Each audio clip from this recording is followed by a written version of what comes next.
Journée d'études, donc ce beau voyage dans la ZLECAf. Et nous poursuivons avec ce deuxième panel, cette deuxième session sur les défis socio-économiques et les règlements des litiges. Donc, après avoir étudié l'architecture juridique de la ZLECAf et ce projet très, très ambitieux et très singulier, vous l'avez compris, hein, donc on apprend beaucoup. On a beaucoup appris lors de cette première session avec un projet très original, hein, et très singulier par rapport à tout ce que le droit régional nous a offert jusqu'à présent. Et cette originalité se poursuit avec des défis socio-économiques particuliers, mais également des règlements des litiges aussi très, très ambitieux.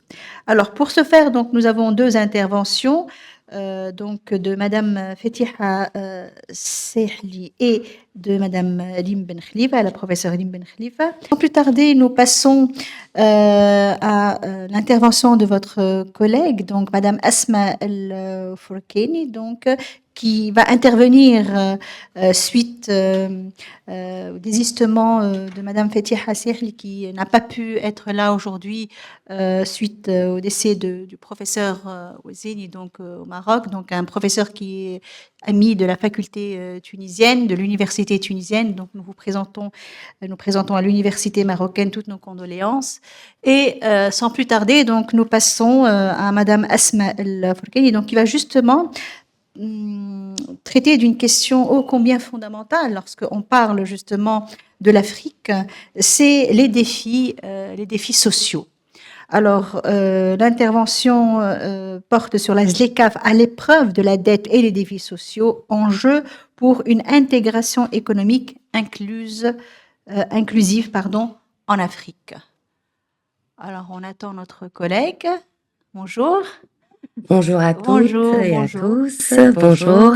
Permettez-moi d'abord de vous remercier sincèrement pour cette invitation et de féliciter les organisateurs pour la qualité de cet événement, ainsi que pour le format hybride qui permet aux chercheurs issus de différents pays africains de se retrouver et d'échanger sur un sujet aussi crucial que celui de l'intégration économique du continent. Je voudrais également excuser Madame le professeur Fatiha Sehli qui devait initialement présenter ce travail. Elle a malheureusement eu un empêchement majeur de dernière minute qui est le décès du professeur Louazani Allah yarhamou, mais je sais qu'elle aurait sincèrement souhaité être parmi vous aujourd'hui pour en discuter de vive voix. C'est donc avec grand plaisir et un profond respect pour la continuité de ce travail commun que je prendrai la parole en son nom et au mien pour partager avec vous quelques réflexions autour de la ZLECAf à l'épreuve de la dette et des défis sociaux en tant qu'enjeu pour une intégration économique inclusive en Afrique. Pour entamer notre propos, je voudrais citer Thomas Sankara qui, dans son discours de l'OUA à Addis Abeba le 29 juin 1987, a dit « Mais la dette, c'est dans sa forme actuelle contrôlée, dominée par l'impérialisme, une reconquête savamment organisée pour que l'Afrique, sa croissance, son développement obéissent à des paliers, des normes qui nous sont totalement étrangères. » Alors, lancée en 2018 et entrée en vigueur en 2021, la zone de libre-échange continentale africaine, la ZLECAf, constitue une étape déterminante dans le processus d'intégration économique du continent.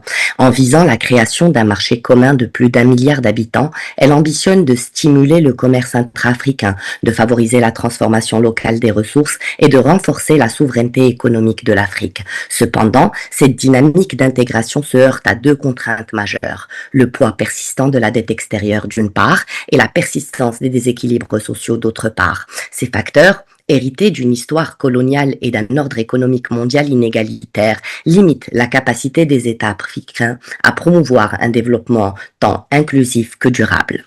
Dès lors, une interrogation centrale s'impose. Dans quelle mesure la contrainte de la dette et la persistance des inégalités sociales compromettent la construction d'une intégration économique africaine réellement autonome et équitable dans le cadre de la ZLECAf. Pour ce faire, nous proposons en premier lieu de considérer la dette africaine en tant qu'héritage historique et instrument de dépendance, puis en second lieu de confronter la dette aux droits sociaux en tant que vecteur d'entrave à la souveraineté économique pour enfin s'arrêter sur les potentialités et contraintes de la ZLECAf face aux défis de l'intégration inclusive. En effet, pour ce qui est de la dette africaine en tant qu'héritage historique et instrument de dépendance, l'endettement extérieur de l'Afrique trouve ses origines dans les structures économiques coloniales. Les mécanismes financiers instaurés durant la colonisation visaient avant tout à servir les intérêts des métropoles européennes en finançant des infrastructures tournées vers l'exploitation et l'exportation des ressources africaines. À l'indépendance, nombre d'États se sont vus contraints d'assumer les dettes contractées en leur nom par les puissances coloniales sans possibilité de négociation. Dettes qualifiées par plusieurs économistes de odieuse, contractée sans le consentement des peuples concernés. Cet héritage a enfermé les jeunes États africains dans une dépendance financière structurelle, dépourvue de ressources suffisantes pour asseoir leur souveraineté économique. Ils ont dû recouvrir à de nouveaux emprunts, initiant un cercle vicieux où l'endettement censé favoriser le développement a paradoxalement renforcé la dépendance vis-à-vis des créanciers extérieurs. Ainsi, à partir des années 80, les programmes d'ajustement structurel, les célèbres PASS, imposés par le FMI et la Banque mondiale, ont institutionnalisé cette dépendance. En échange de financement, les États ont dû adopter des politiques de libéralisation, de privatisation, de réduction des dépenses publiques. Si ces réformes ont permis une certaine stabilisation macroéconomique temporaire, elles ont engendré une désindustrialisation rapide, un affaiblissement des services sociaux et une aggravation de la pauvreté. La dette est ainsi devenue un vecteur de reproduction des rapports de domination hérités du colonialisme. En 2024, la dette extérieure de l'Afrique s'élevait à près de 1100 milliards de dollars selon la Banque mondiale, représentant plus de 30% des recettes publiques dans plusieurs pays.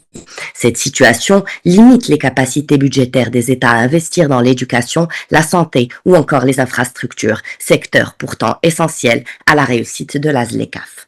À titre d'exemple, le jeudi 6 novembre dernier, à Dakar, Edouard Gemayel, chef de la mission du Fonds monétaire international au Sénégal, s'est exprimé sur le cas de ce pays. Pour lui, le Sénégal fait face à, je cite, une dette cachée d'une ampleur inédite en Afrique, fin de citation, estimée à près de 7 milliards de dollars et accumulée entre seulement 2019 et 2024 sous l'administration de Macky Sall, selon RFI 2025. Cette situation exceptionnelle a retardé la conclusion d'un nouvel accord de financement avec le FMI, l'institution exigeant au préalable la mise en œuvre de mesures correctrices visant à renforcer la transparence et la centralisation de la gestion de la dette publique. L'ampleur de cette dette, désormais évaluée à 132% du PIB, ainsi que la dégradation successive par voie de conséquence de la note souveraine du pays par l'agence Moody's, témoigne de la fragilité budgétaire du Sénégal et de la pression exercée sur sa capacité d'emprunt. Ce type de déséquilibre compromet la soutenabilité macroéconomique nécessaire à la mise en œuvre effective des projets d'intégration régionale tels que la ZLECAf, qui requièrent une finance publique stable et une marge de manœuvre budgétaire suffisante pour soutenir les politiques et de compétitivité. Ce qui nous amène au deuxième point de notre communication, à savoir la confrontation de la dette et aux droits sociaux en tant qu'entrave à la souveraineté économique. Donc, dette et droits sociaux, entrave à la souveraineté économique. Ainsi, le fardeau de la dette a des répercussions directes sur les réalisations des droits sociaux et la souveraineté budgétaire. Le poids du service de la dette absorbe une part substantielle des budgets publics au détriment des investissements dans les domaines les plus conséquents. Les conséquences sociales sont particulièrement alarmantes. Selon l'UNICEF, plus de 60% des budgets sociaux africains demeurent en deçà des normes internationales minimales, limitant la réalisation des droits économiques et sociaux et culturels. L'endettement excessif viole donc indirectement le droit au développement reconnu par la déclaration de l'ONU de 86 en restreignant la capacité des États à mettre en œuvre des politiques publiques efficaces et équitables. Sur le plan politique, cette dépendance financière se traduit par une érosion de la souveraineté. Les États africains, contraints par les conditionnalités imposées par leurs créanciers, voient leur marge de manœuvre économique considérablement réduite. Cette situation les empêche d'adopter des stratégies de développement adaptées à leurs priorités nationales et de renforcer leur vulnérabilité face aux pressions extérieures. Les institutions africaines, à l'instar de l'Union africaine, progressivement affirmé la nécessité de réviser les cadres institutionnels et les mécanismes de gouvernance liés à la dette. Tout récemment, la première conférence de l'Union africaine sur la dette s'est tenue à Lomé, au Togo, en mai 2025, dans le but de tenter de restaurer et préserver la viabilité de la dette. Elle s'est appuyée sur un ensemble de constats, à savoir le surendettement croissant affectant 25 pays, le coût de la dette accaparant les budgets, un manque de transparence, une grande dépendance à l'endettement extérieur non concessionnel, une faible mobilisation des ressources internes et la prépondérance de défis systémiques, notamment liés au climat ainsi qu'à la sécurité. Donc, sur ces 6 constats, elle s'est appuyée pour formuler des recommandations visant à renforcer d'une part la gouvernance de la dette, d'autre part à développer les marchés de capitaux locaux, ainsi qu'à créer une agence africaine de notation, à réformer l'architecture financière mondiale, à promouvoir des financements durables et enfin à coordonner une réponse africaine unifiée. Donc 6 constats, 6 recommandations. Par ailleurs, les dirigeants et les experts ont proposé, je cite, des réformes concrètes pour faire face à l'augmentation du surendettement sur le continent.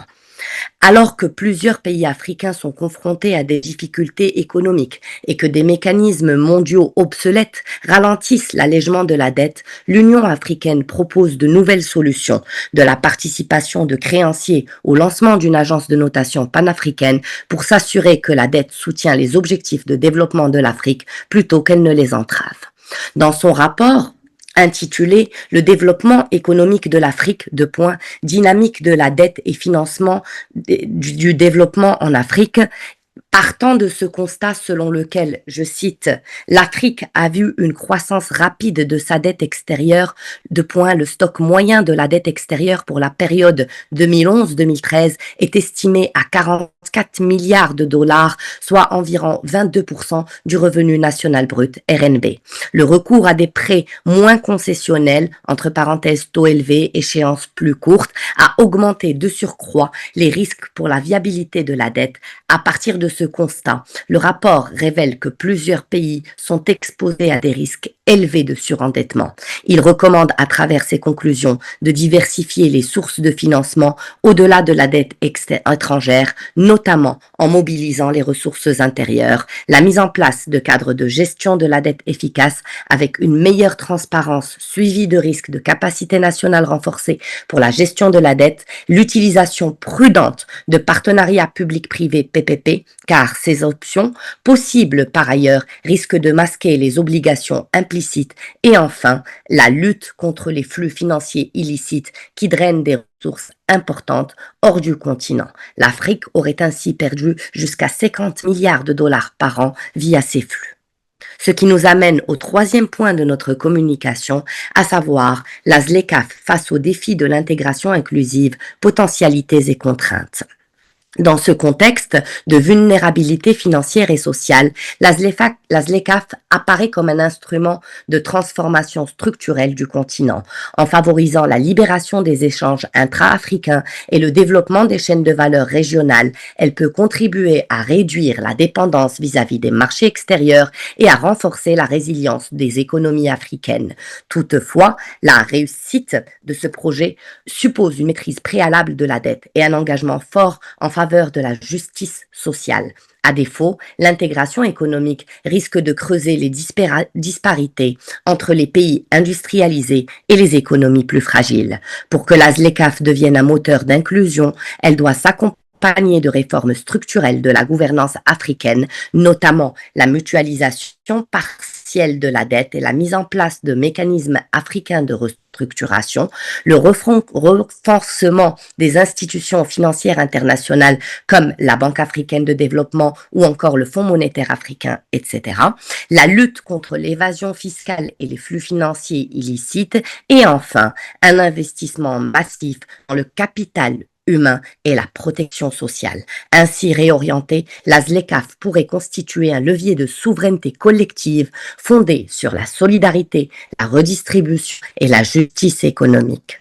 En conclusion, la ZLECAf incarne une opportunité historique de repenser le modèle de développement africain en plaçant la souveraineté économique et l'inclusion sociale au cœur des politiques publiques. Toutefois, la persistance de la dette et des inégalités structurelles demeure un obstacle majeur à la concrétisation de cette ambition. L'enjeu dépasse la seule intensification du commerce intra-africain. Il s'agit de refonder les bases du développement en rétablissant la souveraineté financière, en garantissant la justice sociale et en consolidant la gouvernance économique continentale. À cette condition, la ZLECAf pourra s'affirmer non comme un simple cadre de libéralisation commerciale, mais comme un véritable outil d'émancipation collective, porteur d'intégration africaine, inclusive, souveraine et durable. Je vous remercie.